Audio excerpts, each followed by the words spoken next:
एक ऐसा अंतर्राष्ट्रीय ख्याति प्राप्त मानव जो गुरु प्रेरणा से पिछले 20 वर्षों से वानप्रस्थ जीवन जीते हुए 24 घंटे मानवता की सेवा में संलग्न है।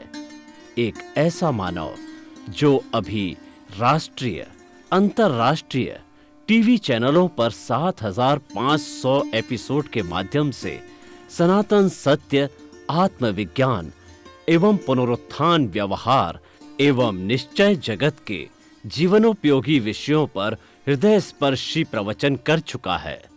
उस मानव का नाम है महात्मा उपासक प्रोफेसर डॉक्टर सोहन राज तातेड़। प्रोफेसर तातेड़ द्वारा योग, दर्शन, शिक्षा विषयों पर रचित पीएचडी स्तर के 250 शोध ग्रंथ भारत के 100 प्रतिष्ठित विश्वविद्यालयों में शोधार्थी पढ़ रहे हैं तथा वे सभी शोध ग्रंथ वहां की सेंट्रल लाइब्रेरियों में उपलब्ध हैं। महात्मा सोहन राज ने अभी तक हजारों स्कूलों, कॉलेजों, विश्वविद्यालयों एवं संस्थाओं में सेमिनार, वर्कशॉप, कैंप लगाकर लाखों विद्यार्थियों को योग, दर्शन, शिक्षा का प्रशिक्षण देकर उन्हें सुसंस्कारित किया। डॉक्टर तातेड़ ने भारतीय संस्कृति उत्थान के 4,000 से अधिक समसामयिक विषयों पर आर्टिकल लिखकर ऑनलाइन जर्नल, पत्रिकाओं, वेबसाइट्स पर प्रकाशित किया, जिसका उपयोग लाखों पाठक कर रहे हैं। उपासक तातेड़ के 5,000 से अधिक आज का सुविचार, आज का शुभ संदेश, आज का मंगल भावना योग आदि चिंतन websites, Twitter, blogger, Facebook, YouTube माध्यमों से लाखों लोग अपना जीवन निर्माण कर रहे हैं। मानवता के मसीहा ऐसे महामानव महात्मा सोहन राज तातेड़ के प्रोफाइल को अभी तक विश्व के 20 लाख दर्शक यूट्यूब पर, 12 लाख गूगल पर एवं लाखों दर्शक फेसबुक, ब्लॉगर, ट्विटर और इंस्टाग्राम पर देख चुके हैं।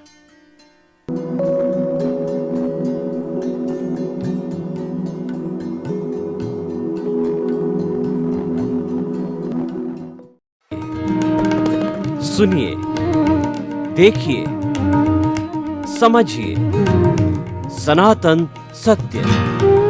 जैसी दृष्टि वैसी सृष्टि, दृष्टि विज्ञान, कुदरत, कुदरती रचना एवं कुदरत के कानून से शाश्वत सुख की प्राप्ति। जोधपुर के परम पूज्य महात्मा उपासक प्रोफेसर डॉक्टर सोहन राज तातेड़ के निर्देशन में सनातन सत्य। जैसी दृष्टि वैसी सृष्टि, दृष्टि विज्ञान। भाइयों और बहनों, मातृशक्ति को नमन। स्वामी जी की सत्संग बहुत इंटरेस्टिंग होती जा रही है, क्योंकि स्वामी जी एक पक्षीय बात नहीं कहते, खाली उपदेश नहीं देते हैं। व्यवहारिक जीवन को कैसे जीना, व्यवहारिक जीवन में भी नंबर 1 बनना और आध्यात्मिक जीवन में भी नंबर 1 बनना, यानी जो ये संतुलन की बात स्वामी जी कहते हैं, करते हैं, बताते हैं अपने सनातन सत्य से, और इसको मानते हैं, इसको विश्वास करते हैं, विश्वास दिलाते हैं। ये बहुत अच्छी बात है। स्वामी जी समस्त श्रोताओं की तरफ से आपके प्रति बहुत कृतज्ञता, धन्यवाद। जय सच्चिदानंद। जय सच्चिदानंद। स्वामी जी, आज का युग पैकेजिंग का युग है। हर तरफ पैकेज की बात चलती। कोई नौकरी लगता है, कितना पैकेज होगा, ये काम करोगे तो कितना पैकेज में कर लोगे, शादी का है तो क्या पैकेज है। तो उसी तरह से हमारे अध्यात्म विज्ञान के अंदर जो है, मन वचन काया एक पैकेज है। क्योंकि मन वचन काया को अध्यात्म विज्ञान तो मन वचन काया तथा उससे जुड़ी हुई हर अवस्था मात्र कुदरती रचना है, यानी परिणाम मानता है। और जो सांप्रदायिक इसको पुरुषार्थ मानता है, ये बहुत बड़ा भेद है। इसको अलग से विवेचन करेंगे, बहुत बड़ा चैप्टर है। मैं तो अभी यही जानना चाहता हूं, ये मन वचन काया का पैकेज कौन देता है और कैसे देता है। ये तीनों आते कहां से? हर प्राणी के पास में तीनों ही बड़े टूल है, इसी से सारे काम करता है। तो ये पैकेज क्या है, कहाँ से आता है कौन देता है, कैसे चलता है, तो सारा कृपया इसका एक पूरा पैकेज का आप विवेचन कीजिए। प्रश्न के लिए धन्यवाद। देखो, हमारा जो ये जीवन है मन वचन काया से चलता है, वो जीवन कुदरत ने दिया हुआ पैकेज है। ये पैकेज कुदरत ने इसीलिए दिया क्योंकि कर्मों के भुगतान के लिए, और भुगतान के लिए पैकेज दिया है, तो जहां तक भुगतान रहेगी वहां तक पैकेज रहेगा, सफरिंग। तो कहने का मतलब ये है, ये पैकेज कुदरत इसीलिए देता है ताकि आपको इसी प्रकार की सफरिंग करना है जीवन में पाप पुण्य के माध्यम से, और जहां तक आपका कर्मों का पैकेज है वहां तक लाइफ आपकी सलामत रहेगी। तो इस प्रकार से ये जो पैकेज का हिस्सा है, शरीर के रूप में या अवस्था के रूप में, कर्म फल के रूप में, ये जो पैकेज है वो पैकेज कर्म फल स्वरूप है। क्या है? कर्म फल स्वरूप। ये पैकेज आत्मा का हिस्सा नहीं, नहीं। मगर आत्मा की हाजिरी से जो कर्म बने हैं, इसकी भुगतान के लिए कुदरत शरीर और संयोग के रूप में पैकेज देते हैं। मगर एक बात जरूर ध्यान रखो कि पैकेज का मतलब होता है प्राप्त होना और कंज्यूम होना। पैकेज कैरी फॉरवर्ड नहीं होता है, नहीं होता। प्राप्त होना और कंज्यूम। जैसे हमको पगार मिलता है, यूज हो जाता है, सेविंग नहीं होती, उसमें बचत होती है, तो आगे जाके यूज करोगे। मगर लास्ट में जो सेविंग होगा आप इसको कैरी ऑन नहीं कर सकते हैं। तो जो भी पैकेज है वो इस अवतार के लिए ही है। तो इसीलिए पैकेज का मतलब होता है आपका फिक्स लाइफ का प्रोग्राम, हिसाब। हाँ, वो प्रोग्राम आपका फिक्स हो गया है, और इसी के मुताबिक आपका मन वचन काया का जीवन चलता है। और इंपॉर्टेंट बात यह है हमारे साइंटिस्टों के लिए कि ये जो पैकेज निकल रहा है, इसके सिर्फ हम ऑब्जर्वर हैं, सफरर नहीं है।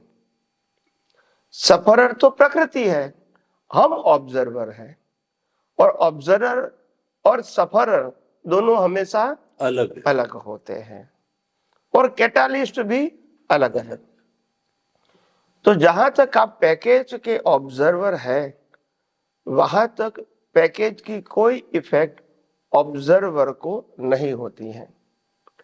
मगर जब पैकेज के ऑब्जर्वर न होने के नाते आप पैकेज के साथ ही जुड़ जाते हैं, मालिकी भाव, कर्ता भाव और भोक्ता भाव से, तब आपको पैकेज नहीं लगता है, लगता है पैकेज ही मेरा जीवन है। क्या लगता है? जीवन है। हालांकि पैकेज जीवन नहीं है, मेरा पैकेज है पैकेज से मुक्त रहना। क्या है? मुक्त रहना। ये मेरा जीवन है, और आज मेरी जो डिजाइन है उसी के मुताबिक बीज डालना, वास्तव में ये मेरा जीवन है। और ये जो बाहर दिखता है पैकेज रूप में, वो तो मरण है, मगर मरण को जीवन लगता है, ये सबसे बड़ी अज्ञानता है। अज्ञानता। तो पैकेज को कभी जीवन इसीलिए नहीं बोला जाता है क्योंकि वो फिक्स हो गया है। अगर फिक्स हो गया है तो वो जीवन नहीं है, वो मैकेनिकल है, मैकेनिकल प्रोग्राम। और आज दुनिया में लोग फंसे हैं मैकेनिकल प्रोग्राम में। किसमें फंसे हैं? मैकेनिकल प्रोग्राम में। तो इसीलिए हमने कहा कि ये मैकेनिकल जो प्रोग्राम है, वो प्रोग्राम अगर हम ऑब्जर्वर के फॉर्म में, ऑब्जर्वेशन के फॉर्म में उसको देखते जानते हैं, यही हमारी सबसे बड़ी ताकत है कि हम मैकेनिकल प्रोसेस को देख जान सकते हैं। ज्यादातर लोग अज्ञानता के वश ऐसी मैकेनिकल प्रोसेस में जुड़ जाते हैं और उसका ज्ञान दर्शन भी मैकेनिकल हो जाता है। तो ज्ञान दर्शन मैकेनिकल नहीं होना चाहिए, लाइव होना चाहिए। और इतना संशोधन करो कि ज्ञान दर्शन ही ऐसी चीज है जो रियल पावर है। सत्ता, संपत्ति, संबंध और साधन न कभी रियल पावर था, न कभी रियल पावर है, न कभी रियल पावर रहेगा। वो अवस्था के रूप में ही काम करके खत्म हो जाएगा। हम अवस्था को अवस्था के रूप में देख रहे हैं, चाहे स्थूल, सूक्ष्म और कारण। ये हमारा ज्ञान दर्शन है और यही ज्ञान दर्शन से हमारा विजन ब्रॉड बनता है, सूक्ष्म बनता है, शार्प बनता है और सेपरेशन में हेल्प होती है।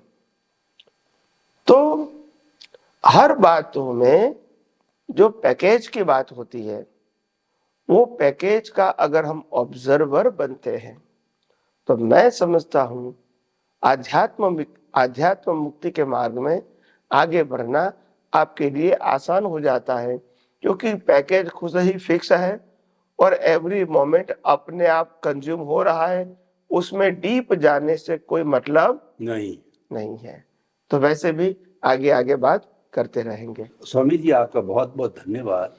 आज आपने कई चीजें एकदम खुलासा कर दिया। सबसे पहली बात, ये मन वचन काया जो है, ये हमारा भुगतान का साधन है, ये हमारा हिसाब है, ये हमारी सफरिंग है और ये हमको कुदरत देता है और ये मैकेनिकल मोड है। इसीलिए इसके अंदर ज्यादा डीप जाने की जरूरत नहीं है, क्योंकि ऑटो मोड से अपने आप चलेगा। आप अगर कुछ इसमें पंचायती करोगे तो ही वैसे चलेगा, नहीं करोगे तो ही वैसे चल, तो फिर ये टाइम क्यों वेस्ट करें। तो इसीलिए आपने कहा बड़ी बात है कि ऑब्जर्वर बने रहना। ऑब्जर्वर बने रहने से जो ये कुदरत ने पैकेज दिया है उसको हम दर्शक रूप में देख सकेंगे, जुड़ेंगे नहीं, उसको मैं मेरा रूप में नहीं मानेंगे। और ये ऑब्जर्वरशिप रहने से नो ऑनरशिप, नो डूअरशिप और नो ब्लेम, नो क्लेम, कुछ भी नहीं आएगा। और there will be no new causes and you will be free from all sufferings. So ये सारा गवर्न होता है ज्ञान दर्शन से। जो मूल आपने पावर बताई है, जो बात समझने की है दर्शकों, कि ज्ञान दर्शन के ऊपर फोकस करो। ये स्वामी जी से हमको इस पूरे एपिसोड्स के अंदर लेना है। ज्ञान दर्शन को पकड़ना है, ज्ञान दर्शन को गहरा करना है, शुद्ध करना है, यही हमारा लक्ष्य होना चाहिए। तो स्वामी जी, आपका बहुत बहुत धन्यवाद इस पैकेज के बारे में बताने के लिए। सच्चिदानंद। स्वामी जी, जब अपन ने ये एपिसोड पैकेज को ही समर्पित कर दिया है तो एक दूसरा पैकेज और ले लेते हैं।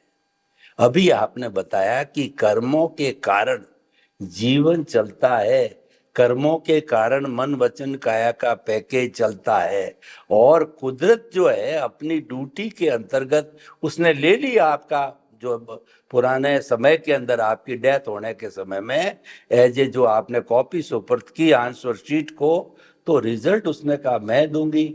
तो इसीलिए वो ले ली, ये तो अपनी ड्यूटी के तहत ये कराती है। तो कृपया ये कर्म चीज क्या है, क्योंकि जितने भी दुनिया में 360-65 तरह के धर्म दर्शन है, जो आत्मा को मानता है, हर कर्म को मानता है और मुख्य रूप से उसमें अज्ञान कारण बताया जाता है। लेकिन हर एक ने अलग अलग, कुछ ने ईश्वर कहा, किसी ने अदृष्ट कहा है, किसी ने कर्म फल कहा, किसी ने कर्म रज कहा, कई हर एक फिलोसॉफी का अपने अपने नाम है। लेकिन कुल मिलाकर के वो ज्ञान जो बाहर से आया हुआ है वो मूल आत्मा का स्वभाव नहीं है। तो स्वामी जी, कर्म क्या है, कर्म कैसे बनते हैं और कर्मों से कैसे हम अलग रह सकते हैं, और कर्म जो है कैसे भुगतान होता है, कौन कराता है, ये कर्मों का पैकेज भी इतना जल्दी एक एपिसोड में भी नहीं होगा, अगले में भी लेंगे। लेकिन आप 2 भाग में डिवाइड करके रहिए। अभी तो कर्मों को पैकेज की कितने क्या वर्गीकरण अगले में लेंगे, तो कर्मों के पैकेज के बारे में कृपया जितना समय बचा है उसके बारे में आप उपदेश दीजिए। प्रश्न के लिए धन्यवाद। सबसे बड़ी बात यह है कि आमतौर से लोग कर्म की जो भाषा है वो समझने में, साइंटिफिक दृष्टि से समझने में असफल रहे हैं, क्योंकि आध्यात्म विज्ञान ये कहता है कि कर्म भाव से बनते हैं, क्रिया से या मन वचन काया से नहीं बनते हैं। और बाह्य समाज में मन वचन काया से कर्म बनते हैं, वो समझ के बोलबाला है। तो इसीलिए लोग सच्चाई समझ नहीं पाते हैं। ये बात जरूरी है कि व्यवहार जगत में मन वचन काया की कीमत तो होनी चाहिए, नहीं तो व्यवहार चलेगा नहीं। मगर व्यवहार और निश्चय दोनों हमेशा अलग होने चाहिए। व्यवहार में जो जरूरी है वो होना ही चाहिए, और निश्चय में जो होना जरूरी है वो भी होना चाहिए। तो निश्चय तो ज्ञान दर्शन सम्यक है, उनकी दृष्टि के रूप में है, और व्यवहार तो तुम्हारा संजोगों के अधीन है। जब संजोगों के अधीन जो व्यवहार होता है वो व्यवहार की बोलबाला जगत में होती है, क्योंकि वही आपकी पहचान है। परंतु ये जो व्यवहार है वो व्यवहार हम जिस प्रकार से करते हैं उस प्रकार में हम अगर जान जाते हैं कि ये व्यवहार हो रहा है, कर रहे नहीं है, तो फिर वो व्यवहार का बोझा नहीं होता है। व्यवहार तो व्यवहार ही है, मगर बोझा नहीं होता है। और इसीलिए जो व्यवहार के अंदर बोझा नहीं है वो व्यवहार सच्चा व्यवहार है। जो व्यवहार में बोझा है वो व्यवहार कर्ता पद, भोक्ता पद और मालिकी भाव का है। वो आपकी दृष्टि में अज्ञानता के कारण ये कर्ता, भोक्ता और मालिकी पद होता है। तो मैं समझता हूं व्यवहार निश्चय दोनों ही है, मगर व्यवहार हमको जब अपने आप मैकेनिकल प्रोसेस से खत्म हो रहा है, इसके लिए ज्यादा सोचने की, तनाव करने की जरूरत नहीं है। भीख और भय की भी जरूरत नहीं है, क्योंकि जिस प्रकार की भुगतान रहेगी उसी प्रकार की शक्ति देना ये कुदरत का काम है। अगर आपको 5 करोड़ का नुकसान होना है पाप के उदय से, तो पहले 5 करोड़ रुपया कुदरत को आपको देना पड़ेगा, बाद में जाएगा। तो पैकेज में हमारी कोई जिम्मेदारी होती ही भी नहीं है। भाई मैं पढ़ा लिखा हूं इसीलिए मेरे को पैसा मिलेगा, भाई मैं मेहनत करता हूं इसीलिए पैसा मिलेगा, भाई मेरे पास बुद्धि बहुत है इसीलिए पैसा मिलेगा। जरूरी नहीं है। मेरा पुण्य है तो पैसा मेरे को कैसा मिलना चाहिए वो कुदरत का काम है। उसको हमारा विषय नहीं मानना, विषय नहीं, मेरा विषय नहीं। जैसे अगर मेरा पुण्य है मगर मेरे पास पढ़ाई नहीं है, मेरे पास कोई स्पेशल आवड़त नहीं है, स्पेशल डिग्री नहीं है, स्पेशल काम भी नहीं है, फिर भी मेरा पुण्य है, तो कुदरत मेरे को लॉटरी से भी पैसा दिलवाएगी। और ये भी नहीं है तो मेरे पास जो मकान है वो मकान की कीमत अपने आप 25 टाइम बढ़ जाएगी, तो मेरे को तो पैसा मिल गया। तो पैसा मिलना वो कोई एक संजोग नहीं है। आपकी क्रेडिट होगी तो कुदरत को कोई भी संजोग से देना पड़ेगा, और आपकी डेबिट होगी कुदरत कोई भी संजोग से ले लेंगे। इसमें आप फिजिकल लेंगे वो जरूरी, ट्रांजैक्शन करेंगे वो जरूरी नहीं है। चोरी से ले लेगी, बीमारी से ले लेगी, कोई भी, वो भी चोरी से ले लेगी, बीमारी से ले लेगी, किसी को देंगे वो वापस नहीं देंगे, ऐसे भी ले लेंगी। और आपकी जो इन्वेस्टमेंट है उसकी कीमत 100 से 20% हो गई तो भी कुदरत ने ले लिया, आपके पास कांटा लग गया। तो कहने का मतलब ये देने लेने का काम कुदरत का है, आपके पाप पुण्य के कर्म के हिसाब से। तो इसीलिए उस प्रकार का तनाव हमको लेने की जरूरत नहीं। नहीं है। तो इसीलिए हमने कहा कि भारतवर्ष में बहुत सारे लोग अगर ये विज्ञान जानेंगे और विज्ञान की टेक्नोलॉजी जानेंगे, टेक्नोलॉजी का मतलब यूज, विज्ञान का मतलब प्रिंसिपल और टेक्नोलॉजी का मतलब प्रिंसिपल का उपयोग। तो एप्लीकेशन। विज्ञान और टेक्नोलॉजी जानेंगे तो मैं समझता हूं भारतवर्ष में और विश्व में भी ये जो आध्यात्म विज्ञान है वो अपने सनातन सत्य के बेस पर हजारों लाखों लोगों को वर्तमान और भविष्य में भी प्रेरणा देता रहेगा। स्वामी जी आपका बहुत बहुत धन्यवाद। कर्म को आपने ये बताया कि कर्म को कर्म फल के रूप में मानो, और कर्म फल जो दिलाने वाली जो एजेंसी है वो कुदरत है, वो अपना काम करेगी, आपकी 1% भी जिम्मेवारी नहीं है। भगवान कृष्ण कहते हैं कि तू तो, जो गीता में कहते हैं, तू तो भक्ति मार्ग ही बन जा। तू चाहे चोर है, डकैत है, बुरा है, रेप करने वाला है, तू तो मेरे को समर्पित हो जा। मैं तो ईश्वर का काम करता हूँ, ईश्वर का हूं, तो तेरी कोई जिम्मेवारी नहीं, तेरे को मुक्त कर दूंगा। तो कुदरत भी यही कहता, तू तो मेरे को समर्पित हो जा।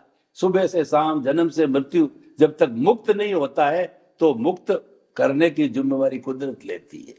कितनी सुंदर व्यवस्था है। तो कर्म का जो संबंध है वो कर्म फल के रूप में है, लेकिन जो कर्म जो सृजन होता है वो मुख्य चीज है। कर्म फल तो उसका पार्ट है, वो तो रेडीमेड बना बनाया फिल्म के रूप में आता है।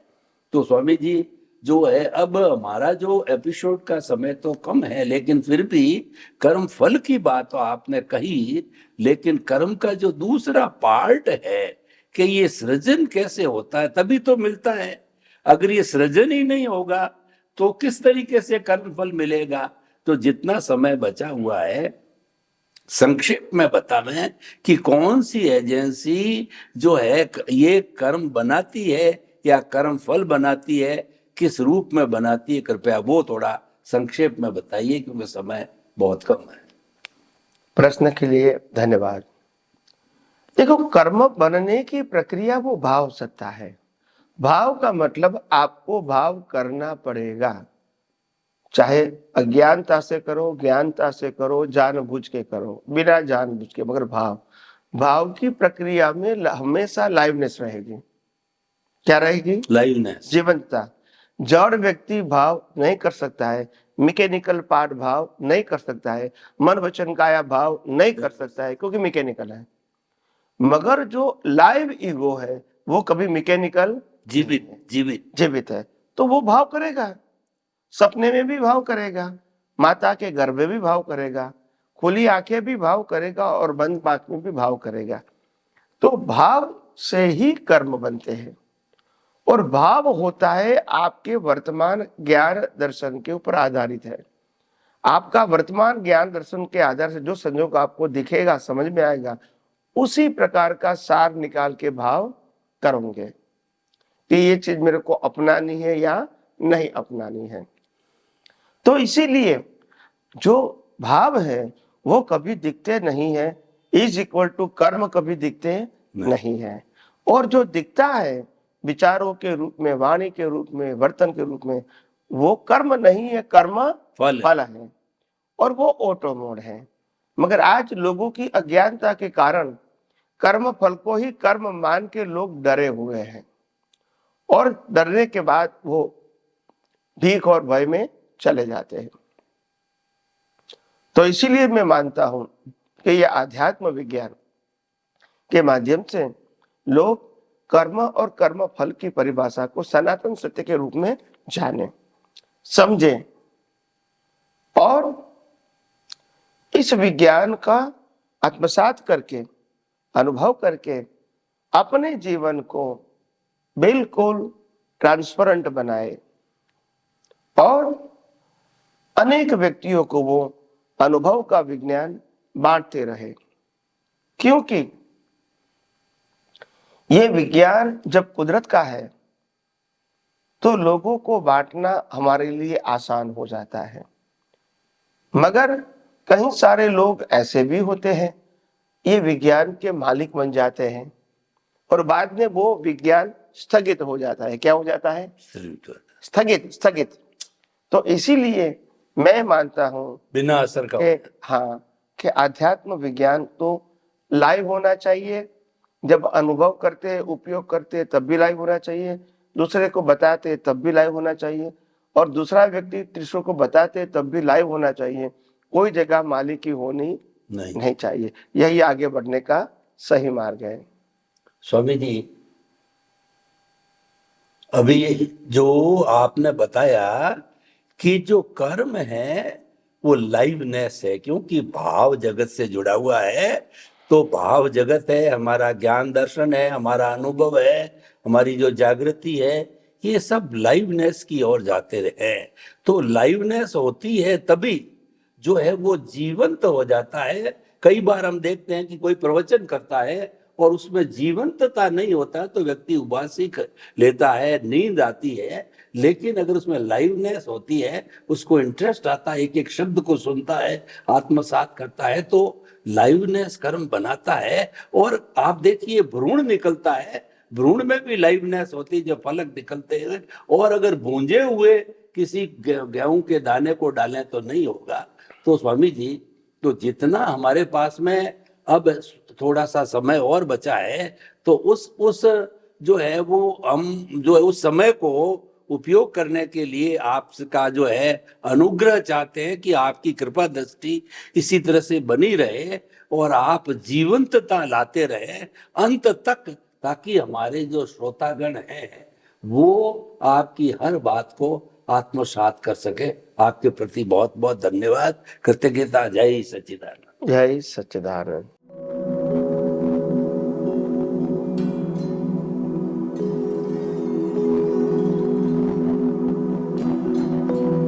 एक ऐसा अंतर्राष्ट्रीय ख्याति प्राप्त मानव जो गुरु प्रेरणा से पिछले 20 वर्षों से वानप्रस्थ जीवन जीते हुए 24 घंटे मानवता की सेवा में संलग्न है।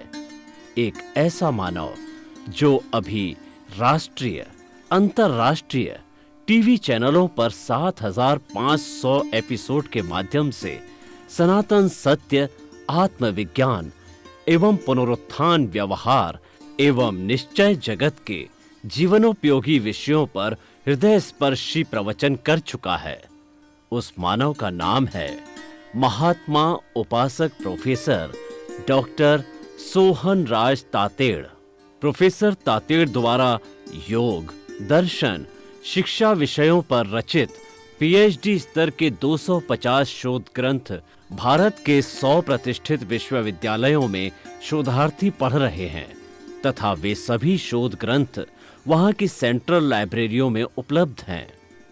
महात्मा सोहन राज ने अभी तक हजारों स्कूलों, कॉलेजों, विश्वविद्यालयों एवं संस्थाओं में सेमिनार, वर्कशॉप, कैंप लगाकर लाखों विद्यार्थियों को योग, दर्शन, शिक्षा का प्रशिक्षण देकर उन्हें सुसंस्कारित किया। डॉक्टर तातेड़ ने भारतीय संस्कृति उत्थान के 4000 से अधिक समसामयिक विषयों पर आर्टिकल लिखकर ऑनलाइन जर्नल, पत्रिकाओं, वेबसाइट्स पर प्रकाशित किया, जिसका उपयोग लाखों पाठक कर रहे हैं। उपासक तातेड़ के 5000 से अधिक आज का सुविचार, आज का शुभ संदेश, आज का मंगल भावना योग आदि चिंतन websites, Twitter, blogger, Facebook, YouTube माध्यमों से लाखों लोग अपना जीवन निर्माण कर रहे हैं। मानवता के मसीहा ऐसे महामानव महात्मा सोहन राज तातेड़ के प्रोफाइल को अभी तक विश्व के 20 लाख दर्शक यूट्यूब पर, 12 लाख गूगल पर एवं लाखों दर्शक फेसबुक, ब्लॉगर, ट्विटर और इंस्टाग्राम पर देख चुके हैं।